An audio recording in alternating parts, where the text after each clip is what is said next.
بسم اللہ الرحمن الرحیم۔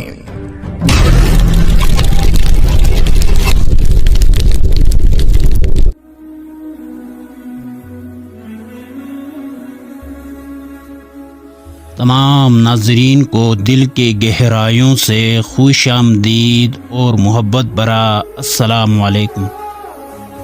امید کرتا ہوں آپ سب دوست خیریت سے ہوں گے، صحت و ایمان کی بہترین حالتوں میں۔ ناظرین، ایک عورت کہتی ہے کہ میرے شوہر کہتے ہیں کہ میرے پکائے ہوئے کھانے انہیں پسند نہیں آتے۔ جب بھی میں ان کے لیے کھانا بناتی ہوں وہ کھا کر شکایت کرتے ہیں کہ مجھے پکانا نہیں آتا اور مجھ پر چلانا شروع کر دیتے ہیں۔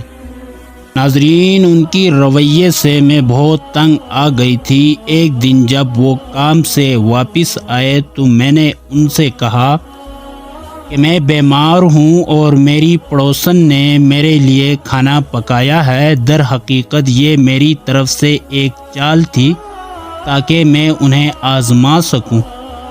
ناظرین، وہ کھانے لگے اور بغیر رکے کھاتے گئے اور کہنے لگے کہ یہ ہے وہ بیوی جو پکانا جانتی ہے جبکہ تم سے کوئی فائدہ نہیں۔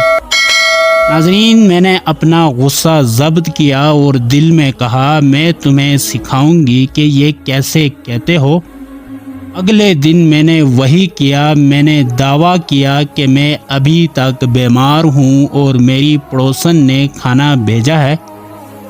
وہ کھانے لگے اور بغیر رکے کھاتے رہے اور اس کی تعریف کرتے رہے، حالانکہ یہ میرا پکا ہوا کھانا تھا، صرف باورچی کا نام بدل گیا تھا۔ ناظرین، میں نے ان سے کہا کہ کیا خیال ہے اگر ہم اسے ہر کھانے کے لیے کچھ رقم دیں؟ انہوں نے کہا ہاں یہ بہتر ہے، کم از کم ہم پیسے کسی لذیذ چیز پر خرچ کریں گے۔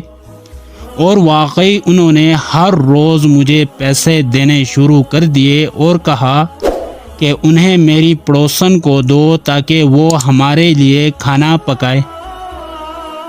ناظرین، اگلے دن میں نے ان سے کہا کہ میری پڑوسن نے رقم میں اضافے کی درخواست کی ہے۔ انہوں نے مجھے ہر بار زیادہ سے زیادہ رقم دینا شروع کر دی۔ ناظرین، وہی کھانا اور محنت، مگر اب رقم بھی مل رہی تھی اور تعریف بھی، اور وہ بغیر آواز نکالے کھاتے رہے۔ ناظرین، کچھ مردوں کے ساتھ چالاکی ہی کاریگری ہوتی ہے۔